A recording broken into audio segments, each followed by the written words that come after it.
नमस्कार, आपके साथ मैं अनामिका अजय मिश्रा। कोरोना का बढ़ता ग्राफ तेजी से तीसरी लहर की आशंका की तरफ इशारा कर रहा है। देश और प्रदेश में कोरोना के मामलों में बढ़ोतरी के साथ साथ पाबंदियां भी सख्त होती जा रही हैं। पड़ताल जरूरी है कि हरियाणा महामारी से निपटने के लिए कितना तैयार है। आज इसी मुद्दे पर चर्चा करेंगे, लेकिन उससे पहले जरा आप अपडेट हो जाइए, रिपोर्ट देखिए।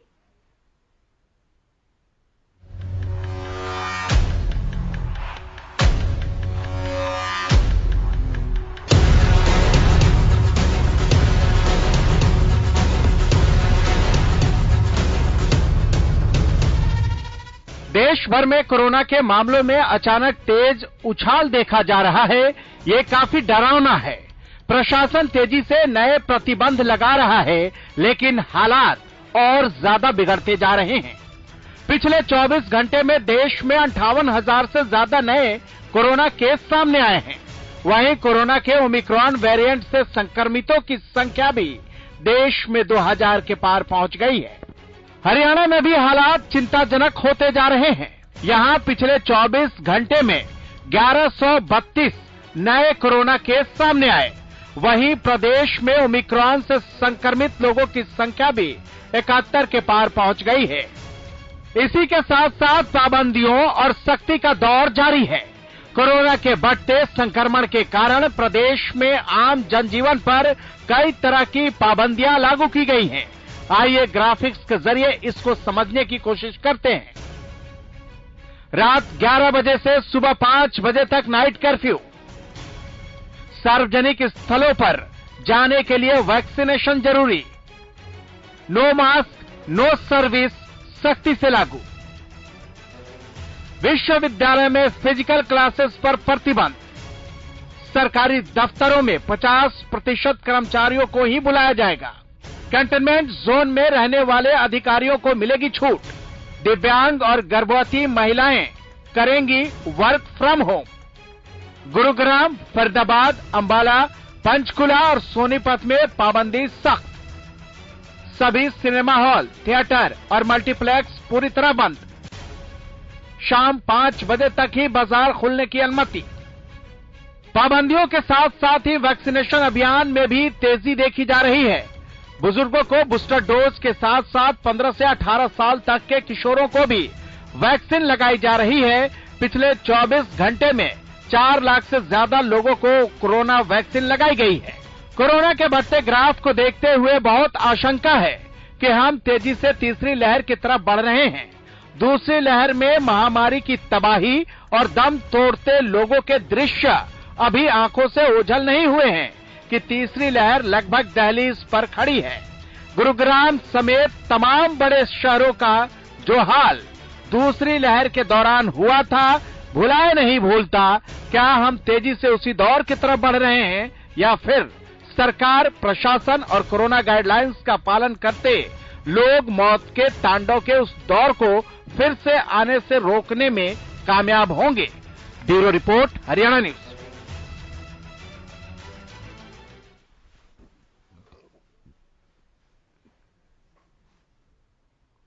कितना तैयार है हरियाणा, इस पर चर्चा को आगे बढ़ाते हैं। चूंकि अपडेट आप तक हमने पहुंचा दिया, कहां कितनी परेशानियां हो रही हैं और कहां किन मोर्चों पर कितना काम किए जाने की जरूरत है, इसी पर बात करेंगे। डॉक्टर जेपी हमारे साथ इस वक्त जुड़ गए हैं, हेल्थ एक्सपर्ट है। डॉक्टर साहब, बहुत स्वागत है आपका हरियाणा न्यूज पर। एक खिड़की में आप डॉक्टर स्वाति महेश्वरी को भी आप देख रहे हैं। डॉक्टर स्वाति, बहुत स्वागत है एक बार फिर से हरियाणा न्यूज पर। एक एक करके मैं आप दोनों के पास आऊंगी। डॉक्टर जेपी, जिस हिसाब से कोरोना पैर पसार रहा है, कई लोग कह रहे हैं कि तीसरी लहर आ गई है और ज्यादा सावधान हो जाइए, या तीसरी लहर को ज्यादातर जगहों पर न्योता दिया जा रहा है, लोग मास्क नहीं पहन रहे, एक भी कोरोना गाइडलाइंस को नहीं फॉलो कर रहे। तो हरियाणा को आप फिलहाल कोरोना से फाइट करते हुए कितना मजबूत देख रहे हैं, कितनी तैयारी देख रहे हैं? Doctor JP. अनामिका जी, बिल्कुल जो अभी दिसंबर में सर्च शुरू हुआ था, जो ये वेडिंग सीजन है और फेस्टिवल सीजन है, लोगों ने कहीं ना कहीं जो कोविड एप्रोप्रिएट बिहेवियर जो बार बार माननीय प्रधानमंत्री जी द्वारा भी अपील की जाती है, आप लोगों के द्वारा भी अपील की जाती है कि मास्क को पहनना ना भूलें, आपको चाहे दोनों वैक्सीन लग चुके हैं उसके बाद भी, पर उसकी कहीं ना कहीं उल्लंघन हुआ है। जो केसेस में सर्ज है और लोग ट्रेवल करके भी आए हैं आज की अगर बात करें, कल हमारे पास 634 केस थे और आज गुरुग्राम का आंकड़ा 1178 केसेज का है। तो यह बिल्कुल हमारे लिए कंसर्न का विषय है, क्योंकि जनवरी में जो दोबारा जो केसेज का है और आने वाले टाइम में केसेज में बढ़ोतरी होना सुनिश्चित है, क्योंकि कोविड का जो हम इतने 2 साल के करीबन अपने देख रहे हैं, कोविड का ट्रेंड यही रहता है कि एक बार सर्ज जब शुरू हो जाता है तो नंबर ऑफ केसेज और अधिक आने की उम्मीद है। परंतु आपको पैनिक होने की जरूरत नहीं है। ओमिक्रॉन के भी टोटल 51 केसेज गुड़गांव में हो चुके हैं। आज 12 नए मामले आए हैं, हालांकि उनमें से 51 में से 3 ही एक्टिव हैं, बाकी डिस्चार्ज है। देखिए, दोनों वैक्सीन लगने के बाद भी आज के जो सिनेरियो है उसमें केवल बचने का एकमात्र उपाय है कि आप जब घर से निकलें तो मास्क को अपना ड्रेस कोड बना लें, बिना मास्क के ना निकलें कहीं भी। और जिसने भी वैक्सीन की दोनों डोजें नहीं लगवाई है उसको किसी भी सार्वजनिक स्थान पर परमिशन नहीं दी जाएगी। यह आदेश 1 जनवरी 2022 से लागू हो भी चुके हैं। ठीक है, हम तैयार कितने हैं मैं वो जानना चाह रही हूँ। बेड्स की जो अवेलेबिलिटी होनी चाहिए, अस्पतालों में उतने बेड्स हैं, बेड्स बढ़ाए गए हैं, मेडिसिन के स्टॉक को लेकर कितने तैयार हैं हम, इंजेक्शंस के स्टॉक को लेकर हम कितने तैयार हैं, ऑक्सीजन को लेकर कहीं इस बार फिर से हमें परेशानी तो नहीं हो जाएगी ना, क्योंकि मामले एकाएक बढ़ने लगे हैं और रोजाना बीते कल के मुकाबले मामले कई गुना ज्यादा बढ़ के आ रहे हैं। तो ये जानना जरूरी है, दर्शकों को पता होना चाहिए कि इस बार प्रशासनिक और सरकारी तैयारियां क्या क्या है। बिल्कुल जो आप पूछ रहे हैं, देखिए सेकंड वेव और जो प्रिडिक्शन जो इसका थर्ड वेव का हो रहा है और जो हम देख रहे हैं, तो नेचुरली थर्ड वेव की आशंका से इनकार नहीं किया जा सकता। पर राहत की बात यह है कि जो सेकंड वेव में जो हॉस्पिटलाइजेशन रेट था वो काफी था। जो डेल्टा वेरिएंट था या जो भी लोगों को हॉस्पिटलाइजेशन की बहुत ज्यादा जरूरत पड़ रही थी, थर्ड वेव में जो केसेज आ रहे हैं वो माइल्ड केसेज आ रहे हैं, फ्लू के, लोग घर में रहकर ही ठीक हो रहे हैं। जहां तक बेड की बात है तो ऑलमोस्ट हमने जो सेकंड वेव से डबल कैपेसिटी जिला गुरुग्राम में कर दी गई है। 19 के करीब पीएसए प्लांट और लिक्विड मेडिकल ऑक्सीजन टैंक भी इंस्टॉल कर दिए गए, ताकि जो ऑक्सीजन की कमी किसी भी हॉस्पिटल में ना हो। बेडों की संख्या को भी हमने बहुत ज्यादा, करीबन हमारे पास 3400 के करीब ऑक्सीजन बेड है और टोटल 6000 के आसपास हमारे पास टोटल बेड है। वेंटिलेटर भी 400 के आसपास है और आईसीयू बेड भी हमने स्ट्रेंथन करे हैं, 1000 के आसपास वो भी है। और तो मैं आप लोगों के माध्यम से आश्वस्त करना चाहता हूं कि उसके लिए स्वास्थ्य विभाग पूरी तरह से तैयार है। सेकेंड वेव के बाद ही सरकार ने बड़ा मुस्तैद होकर थर्ड वेव की जो एंटिसिपेशन की जा रही थी सितंबर में, तो उसके अकॉर्डिंग ही हमने तैयारियां काफी पहले से कर ली थी। अभी हार्डली जो हॉस्पिटलाइजेशन रेट है वो 1% है या 1% के आसपास है, तो पैनिक होने की जरूरत नहीं है। पर हाँ, इसमें पब्लिक से भी मैं अपील करना चाहूंगा आप लोगों के माध्यम से कि जो यह थर्ड वेव का जो है, तो इसमें हमारा सहयोग करें। आप घर से अननेसेसरी ना निकलें, मास्क पहन कर निकलें और सोशल डिस्टेंसिंग का पालन करें। डॉक्टर स्वाति, मैं आपके पास आ रही हूँ, कितना कारगर है वैक्सीन ओमिक्रॉन के लिए? और कोरोना के भी मामले अभी आने थमे नहीं है, ओमिक्रॉन एक ये नया भयावह इसका रूप निकलकर सामने आ गया, कैसे निपटे इससे? जाने का नाम ही नहीं ले रहा कोरोना। बिल्कुल, देखिए इस बात में तो खैर कोई संशय नहीं है कि वैक्सीन जो है वो हमें, चाहे वो ओमिक्रॉन वेरिएंट हो या डेल्टा वेरिएंट हो, कुछ ना कुछ हद तक सिवियरिटी ऑफ डिजीज से बचाने में काफी कारगर है। और अगर अभी रीसेंट स्टडीज को देखें जो सामने आ रही हैं, तो वो साफ तौर से बोल रही हैं कि अगर हम 3 डोजेज ले रहे हैं तो वो हमें 81% सुरक्षा दे रही है, ओमिक्रॉन वेरिएंट को भी मद्देनजर रखते हुए।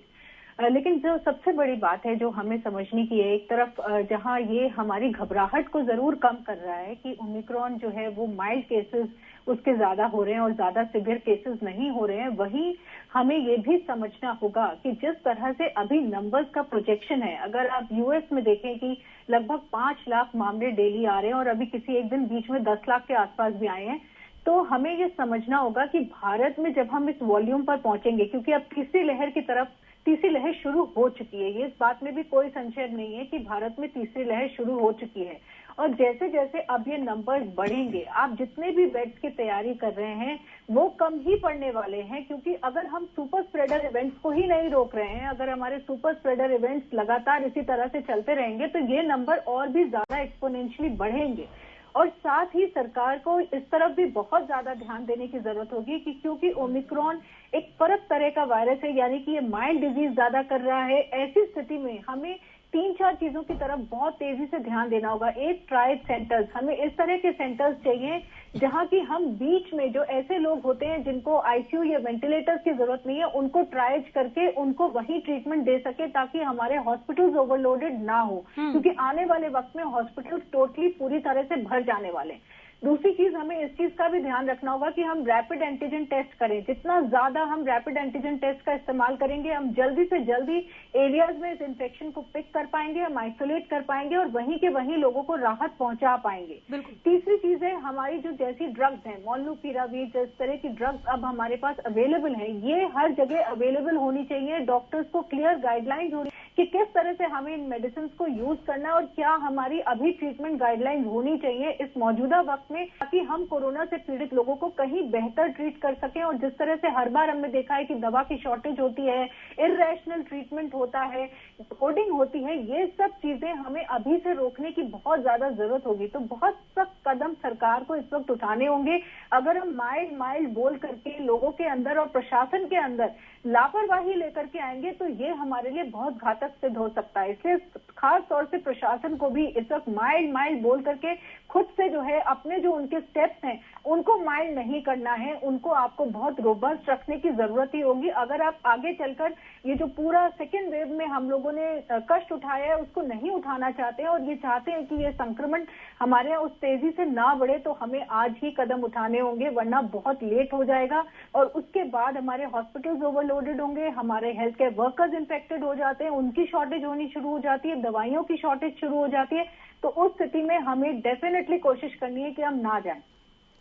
डॉक्टर जेपी, सुना आपने, ये वो दौर है जब हम तीसरी लहर के मुहाने पर खड़े हैं और वो लहर मुंह बाए खड़ी है लोगों को अपनी चपेट में लेने के लिए।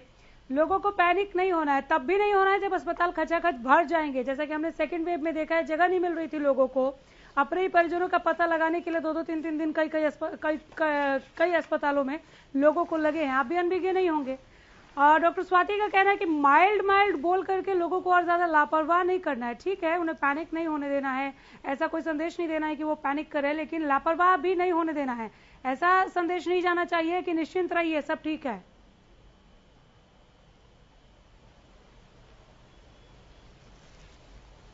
जी अनामिका जी, माइल्ड देखिए यह नहीं है कि हम पब्लिक को या वो करें, क्योंकि अननेसेसरी हॉस्पिटलाइजेशन भी आज भी प्राइवेट हॉस्पिटल्स की मीटिंग बुलाई गई थी, क्योंकि कई बार लास्ट दौर में क्या देखा गया था कि हॉस्पिटल में अननेसेसरी एडमिशन भी इस तरह के पेशेंट लेटे हुए थे कि जो डिस्चार्ज हो चुके थे और उसके बावजूद भी कि हमें बाद में क्या पता बेड मिले या ना मिले। तो इस तरह की पैनिक सिचुएशन से हमें अवॉइड करना चाहिए। आज डीसी साहब ने भी अपने डीटीएफ रेगुलर कंडक्ट करते हैं, क्योंकि जिस पेशेंट को जो घर पे ठीक हो सकता है, जिसकी ऑक्सीजन सैचुरेशन 93% से ऊपर है, तो उनको होम आइसोलेशन में ही रहने की मैं सलाह देता हूं। और अननेसेसरी का कि जिसको वास्तव में बेड की जरूरत है उसको बेड ना मिल पाए, तो इस तरह की सिचुएशन ना क्रिएट होए। होम आइसोलेशन की भी सरकार ने आज गाइडलाइन रिवाइज करी है, सभी लोगों को सर्कुलेट कर दी गई है। जो 10 दिन का क्राइटेरिया था वो अब 7 दिन का कर दिया गया है। 7वें दिन पे अगर आप ठीक हैं, आपको 3 दिन से बुखार नहीं आया गया है, तो आपको डिस्चार्ज माना जाएगा। परंतु हाँ, जो केसेस का बढ़ना है या जो ओमिक्रॉन का आना है, जो 51 केसेस गुड़गांव में है, और टोटल अगर मैं आज बात करूं एक्टिव केसेस की, तो हम ये ठीक है, ये तो हम दिखा रहे हैं, ये तो हम आंकड़े दिखा रहे हैं सर। के करीब एक्टिव केसेस हैं। कैसे पता चलेगा कि मैं होम आइसोलेट रह के भी अभी ठीक हो सकती हूँ? सिम्टम्स मतलब कैसे दिखने चाहिए? कितना अभी हावी है मेरे पर, कितना वो मेरे लिए घातक है, ये कैसे पता चलेगा? ये आपका मुद्दा, ये जो पॉइंट है ना, वो बिल्कुल ठीक है कि अगर आप होम आइसोलेट रह के ठीक हो सकते हैं तो आप होम आइसोलेट रहिए। अननेसेसरी अस्पताल में जाके जगह घेरने का कोई मतलब नहीं है। सर, लोगों के जेब में इतना पैसा भी नहीं है कि वो अननेसेसरी अस्पताल में जाए, तो ये डिफ्रेंशिएट कैसे करेंगे कि मैं घर पे आइसोलेट रह सकती हूँ या रह सकता हूँ कि नहीं? ये जरा बताइए। इसमें देखिए जी, हमने ना पब्लिक को, ताकि मैसेज मिल सके आप लोगों के थ्रू भी, और एक हमने सुनिश्चित किया है कि डिस्ट्रिक्ट में जितने भी होम आइसोलेशन के हैं उनको स्वास्थ्य विभाग डेली बेसिस पे कॉल करेगा, उनके घर पर जाकर विजिट की जाएगी। इसके लिए हमने जो हमारे आरबीएसके की टीम है, जो इंचार्जेज है, वो टीम में लगा दी गई है। जैसा सेकेंड वेव में किया गया था कि किसी भी होम आइसोलेशन वाले को उसको इवन हमारे डॉक्टर का कॉन्टैक्ट नंबर तक दिया जाएगा कि आपको थोड़ी सी भी अगर ये लगता है कि आपकी, क्योंकि जो होम आइसोलेशन किट है जो स्वास्थ्य विभाग ने प्रोवाइड करवा के, उसमें इवन ऑक्सीमीटर तक है कि आपको लगता है कि 1 घंटे में आपकी जो 3 रीडिंग आई है सैचुरेशन की वो 93% से कम जा रही है, या आपको सांस लेने में दिक्कत हो रही है, या आपका फीवर नहीं ठीक हो रहा, या आपकी कोमोर्बिड है और 60 साल से ऊपर है, कोई डायबिटीज है साथ में और आपकी कंडीशन वो हो रही है, तो तुरंत मतलब उसको कॉन्टैक्ट नंबर इवन डॉक्टर तक का प्रोवाइड किया जा रहा है कि वो तुरंत अप्रोच कर सके कि सर मैं अब मेरी तबीयत मैं अच्छा नहीं महसूस कर रहा हूं, ताकि उसको टाइमली रेफर किया जाए और अननेसेसरी मतलब जो डिले होता है कई बार जब कोरोना या डेल्टा अवॉइड किया जाए। इसके डेल्टा स्वरूप तक की बात होती है सर, तो ये बात मैं बिल्कुल सर मैं चाह रही हूँ कि लोगों तक और विस्तृत जानकारी पहुंचे, और आप बहुत अच्छा मार्गदर्शन आप दोनों कर रहे हैं हमारी आवाम का, और यही हमारा मकसद भी है इस कार्यक्रम में आप लोगों के साथ जुड़ने का, ताकि लोगों का मार्गदर्शन हो सके। सर, कोरोना के डेल्टा स्वरूप तक की बात होती है तो ये सारे सिम्टम्स जिन पर आप कह रहे हैं कि अगर ये होता है तो आपको चले जाना चाहिए डॉक्टर के पास, नहीं तो आप होम आइसोलेशन में रहिए। हमारी टीम या जो स्वास्थ्य विभाग की टीम है वो आपका चेकअप भी करेगी और फोन पर आपके साथ आपके कांटेक्ट में रहेगी, डॉक्टर्स का नंबर भी प्रोवाइड कराया जाएगा। ठीक है, ओमिक्रॉन जो ये नया दुश्मन है, इसके सिम्टम्स को कैसे डायग्नोज करेंगे, इसके सिम्टम्स को कैसे पता करेंगे कि भाई क्या ऐसा मुझे हो रहा है, गले में खराश है या बुखार है, या किस तरह से क्या सिम्टम्स को अभी आइडेंटिफाई किया जा रहा है कि ये सिम्टम है, आपको ये लक्षण है, सरल शब्दों में मैं कहूं तो आपको ओमिक्रॉन ने ग्रसित कर दिया है? बिल्कुल रामिका जी, जो इसमें ओमिक्रॉन के जितने केसेस आए हैं हमने एक केस को रिव्यू कराया गया है। इसमें यह है कि जो सिम्टम है जो हमारे डेल्टा वेरिएंट में आ रहे थे उससे कम सीवियर सिम्टम आ रहे हैं। और किसी को कि गले में हल्की सी खराश है, या इवन ऐसे केसेस भी आए कि जो एयरपोर्ट पे आए थे वो पॉजिटिव हो गए, आइसोलेट हो गए, they remain asymptomatic. Even 4th-5th day पे अपने कई रिपीट टेस्ट करवाते हैं, नेगेटिव आ रहे हैं। तो जो ओमिक्रॉन का बाकी तो अभी क्योंकि नया वेरिएंट आया है, अभी यह विश्लेषण का और स्टडी का विषय है। इस पे इसकी जैसा डॉक्टर साहब ने भी बताया कि इसकी सीवियरिटी को इतना लाइटली नहीं लेना चाहिए, पर टिल अभी तक जो केसेस आए हैं वो केवल माइल्ड एसिम्टोम, गले में खराश है, किसी को हल्की सी खांसी है, या किसी को हल्का सा बुखार है, किसी को हल्का सा ज्वाइंट पेन है, इस तरह के भी आए हैं कि जी मैं थकावट सी महसूस कर रहा हूँ या दर्द था, तो अपने टेस्ट करवा लिया आपने। फिर हमने कोई इंटरनेशनल ट्रैवलर आता है या कोई क्लस्टर का पार्ट होता है, जैसे फैमिली पॉजिटिव आ रही है घूम के, तो उनका हमने जब जीनोम सीक्वेंसिंग के लिए सैंपल भेजे तो हमारे पास कुछ ऐसे केसेस भी रिपोर्टेड हुए कि जो फैमिली के क्लस्टर के पार्ट थे। तो सर्विलेंस जो पार्ट है जिला गुरुग्राम में वो अच्छे से किया जाएगा, तभी हम इतने नंबर को डिटेक्ट कर पा रहे हैं। चलिए, तभी हमने जो टेस्टिंग की करीबन जो आप दिसंबर में देख रहे थे, आपको जोड़ना चाहेंगे डॉक्टर जेपी की बातों पर? जी देखिए, अगर हम इस वक्त ओमिक्रॉन के लक्षणों की बात करें तो जो डेल्टा से लक्षण हैं उसमें एक दो कुछ फर्क भी दिखाई दे रहा है। जैसे कि डेल्टा के साथ हम ज्यादातर ये देख रहे थे कि आपकी सुगंध और जो हमारी जो टेस्ट है, जो स्वाद है, वो प्रभावित हो रहा था, जबकि ओमिक्रॉन के साथ ये ज्यादातर प्रभावित नहीं हो रहा है। वहीं ओमिक्रॉन के साथ नाइट स्वेट्स भी एक और नया सिम्टम है जो जुड़ गया है। अगर बहुत ज्यादा रात में आपको पसीना आ रहा है, कपड़े गीले हो जा रहे हैं, तो ये भी एक ओमिक्रॉन का लक्षण हो सकता है। लेकिन ज्यादातर जो लोगों में हम इस वक्त लक्षण देख रहे हैं वो जैसे सर्दी खांसी में आमतौर से होता ही है, यानी कि माइल्ड इन्फेक्शन के जो लक्षण होते हैं वो ही सामने आ रहे हैं कि सूखी खांसी है, बदन दर्द है, बुखार है, पीठ में कई लोग बता रहे हैं कि दर्द है या सूखी खांसी सामने आ रही है। तो इसी तरह की ज्यादातर लक्षण हैं जो सामने आ रहे हैं। और इसलिए आज के वक्त में क्योंकि मौसम भी सर्दी का है और तरह तरह के वायरल इन्फेक्शन और फ्लू इस समय में होते ही हैं, तो कई बार लोग इस भ्रम में भी रहते हैं कि शायद सर्दी लगी होगी या शायद हमें कॉमन फ्लू ही हुआ होगा, हमें जो है कोरोना का इन्फेक्शन नहीं होगा। लेकिन जब संक्रमण बहुत तेजी से बढ़ता है तब हमें ये मानकर चलना है कि अगर हमें इस तरह के लक्षण हो रहे हैं तो हमें टेस्टिंग करानी ही है, हमें कोविड टेस्टिंग करानी है, हमें खुद को आइसोलेट करना है ताकि हम घर के बाकी लोगों को अगर ये कोविड का इन्फेक्शन है तो उनको पास ऑन ना करें। इस बात का हमें खास तौर से ध्यान रखना होगा।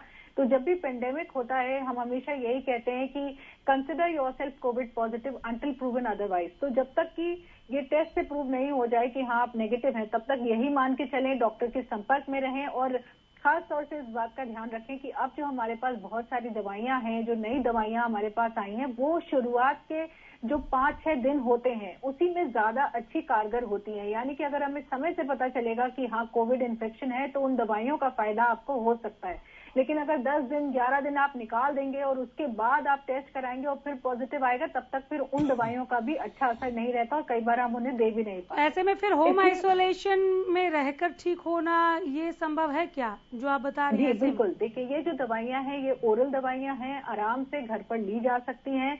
डॉक्टर के प्रिस्क्रिप्शन से ये दवाइयां ली जाती हैं और मैक्सिमम मैनेजमेंट कोरोना का पेशेंट्स का जो होता है वो घर में ही हो जाता है। बहुत कम संख्या ऐसी है जिनको अस्पताल की जरूरत पड़ती है और ओमिक्रॉन के साथ ये संभावनाएं और 1/3 हो गई हैं डेल्टा के मुकाबले। लेकिन बात यही है कि हमें समय से पहचानना भी आना चाहिए कि कब हॉस्पिटल की जरूरत है और कब नहीं है। और साथ ही हमें डॉक्टर के संपर्क में रहना बहुत जरूरी है। जब हम खुद ट्रीटमेंट करने लगते हैं या व्हाट्सएप पे जो मैसेजेस फ्लोट करते हैं हम उसके हिसाब से दवाइयां खाने लगते हैं तो वो हमें ज्यादा डॉक्टर स्वाति यहाँ 2 बातें हो जाती हैं कि हमें पता होना चाहिए, इतना हमें सजग रहना चाहिए कि हमें पता हो कि कब डॉक्टर के संपर्क में आना है या नहीं आना है, ये एक पॉइंट है।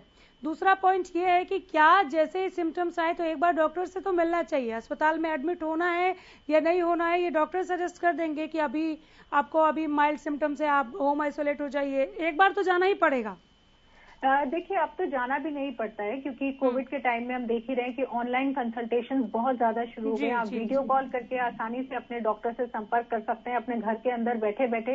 तो अब बहुत सहूलियत भी हो गई है। अगर हाँ कुछ लोग शायद ऐसे होंगे जिनको ये सर्विस अवेलेबल नहीं होगी और उन्हें पास के डॉक्टर तक जाना पड़ेगा, लेकिन डेफिनेटली आपको डॉक्टर के संपर्क में आना चाहिए ताकि आपका जो आगे का ट्रीटमेंट कोर्स है और जो आपका डिजीज कोर्स है उन दोनों को हम मॉडिफाई कर सके। उनको हम एक डॉक्टर ही ज्यादा बेहतर तरीके से संभाल सकता है। तो बहुत जरूरी है कि आप डॉक्टर के संपर्क में रहें, समय से अपनी टेस्टिंग कराएं, जो आपको दवाइयां बताई जा रही हैं वो लें। खास तौर से ध्यान रखें कि लंग एक्सरसाइजेस करते रहें, पानी अच्छी मात्रा में पिएं, डाइट अच्छी लें और खुद को आइसोलेट करें ताकि घर के जो बाकी लोग हैं वो संक्रमित नहीं हो। तो उनको भी सुरक्षित करना हमारा उत्तरदायित्व है। तो इस चीज को भी अच्छे से समझें और खास तौर से देखिए, इस वक्त हमें इस बात का ध्यान रखना है कि हमें पैनिक में एडमिशन नहीं करना है क्योंकि अक्सर हम यही देखते हैं कि लोग पैनिक होकर के एडमिट होते हैं और उसके बाद अस्पताल हमारे फिल हो जाते हैं और जिन्हें जरूरत होती है उन्हें नहीं मिलता। और इसीलिए सरकार को भी काफी तादाद में कोविड केयर सेंटर्स बनाने की जरूरत है जहां आप उन लोगों को रिएश्योर कर सकते हैं, उनको 2-3 दिन रख सकते हैं जिनको कि उतनी सिवियर रिक्वायरमेंट हॉस्पिटल की नहीं है। लेकिन क्या आप ये कह रही है कि अभी भी पूरी तरह से तैयार नहीं है हरियाणा कोरोना से जंग को लेकर? दूसरी लहर से हमने सबक लिया, काम हुआ, लेकिन उस स्तर पर उस लेवल पर नहीं हुआ जो सेटिस्फाइंग हो। देखिए, डेफिनेटली आपको कोशिश तो करते ही रहना होगा और खास तौर से अभी क्योंकि संक्रमण की संख्या काफी ज्यादा हो सकती है, जिस तरह से अभी प्रेडिक्शंस हो रहे हैं और जिस तरह से यूएस यूके में देखा जा रहा है कि सुनामी आई हुई है वहां पे केसेस की, ऐसी स्थिति में जितनी भी आप तैयारी करेंगे वो कम ही पड़ेगी। लेकिन अगर आप सही तरीके से तैयारी करेंगे और इन चीजों को मद्देनजर रखते हुए तैयारी करेंगे कि हमें जल्दी से जल्दी केसेस आइसोलेट करने हैं, हमें ट्राइजिंग जल्दी करनी है, हमें आइडेंटिफाई करना है कि किसको हॉस्पिटल की जरूरत है, किसको नहीं है, किसे कोविड केयर सेंटर में रखने की जरूरत है, किसे मॉनिटरिंग की जरूरत है, अगर हम ये चीजें करेंगे तो हम बेहतर लड़ाई लड़ पाएंगे। वरना जिस तरह से सेकेंड वेव में अफरा तफरी का माहौल हुआ था, हम दोबारा वहीं पहुंचेंगे। तो ये कोशिश लगातार सरकार को करनी होगी और साथ ही जो सुपर स्प्रेडर इवेंट्स हैं उनको लगाम लगाना बहुत ज्यादा जरूरी है। एक तरफ अगर आप बोलते हैं कि हम अस्पताल बेहतर कर रहे हैं, कोविड के सेंटर्स बना रहे हैं, सब कुछ कर रहे हैं, लेकिन अगर आप सुपर स्प्रेडर इवेंट्स नहीं रोक रहे हैं तो वो अधूरी तैयारी ही मानी जाएगी। इस पर आपकी क्या राय है डॉक्टर जेपी? अनामिका जी, जो सुपर स्प्रेडर इवेंट की बात है तो रैंडम टेस्टिंग चाहे क्राउडेड मार्केट्स हो, चाहे कोई फूड कोर्ट हो, चाहे मॉल्स हो, वहां पे हेल्थ डिपार्टमेंट के द्वारा की जा रही है और पहले भी की जा रही थी। ऐसा नहीं है कि अभी शुरू करी है। तो ये इंश्योर्ड है कि कोई सुपर स्प्रेडर इवेंट ना होए। और जहां तक बात है कि बेड्स की और जो हॉस्पिटलाइजेशन की बात है तो उसके लिए जो आंकलन है या जिस हिसाब से, तो उसके लिए हमारे पास adequate number of beds, oxygen, logistic और जो भी नेसेसरी मेडिसिन है वो सभी पर्याप्त मात्रा में उपलब्ध है। तो आप इसके लिए निश्चिंत रहिए। चलिए, निश्चिंत रहिए, लेकिन बेपरवाह नहीं होना है। निश्चिंत होने का मतलब ये है कि घबराना नहीं है, आपको डरना नहीं है। डर के हम किसी भी जंग को नहीं जीत सकते हैं, लेकिन बेपरवाह भी नहीं होना है, लापरवाह भी नहीं होना है। मास्क पहनिए, सैनिटाइजेशन का ध्यान रखिए, 2 गज की दूरी आप फॉलो कीजिए। दूसरा कौन क्या कर रहा है वहां पर भी अगर हो तो हिम्मत कीजिए उसको रोकने के लिए। ये नहीं कि और लोग भीड़ में शामिल हैं तो हम क्यों नहीं हो सकते, वो कोरोना से ग्रसित हो जाएंगे तो आप भी हो जाएंगे, ये याद रखिए। बहुत शुक्रिया आप दोनों का हमारे दर्शकों का मार्गदर्शन करने के लिए और वक्त देने के लिए बहुत धन्यवाद। कितना तैयार है हरियाणा, इसी पर चर्चा कर रहे थे। आगे भी ये तैयारी दिखाते रहेंगे, अपडेट करते रहेंगे, पहुंचाते रहेंगे। नमस्कार।